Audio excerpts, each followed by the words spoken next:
Callisto,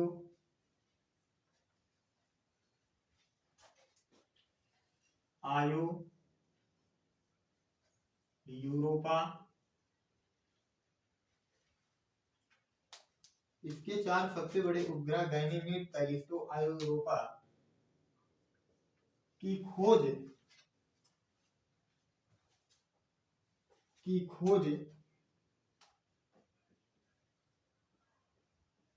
Galileo ने किया। Galileo ने किया।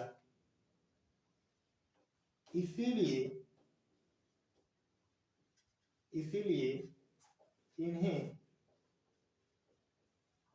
गैलीलियन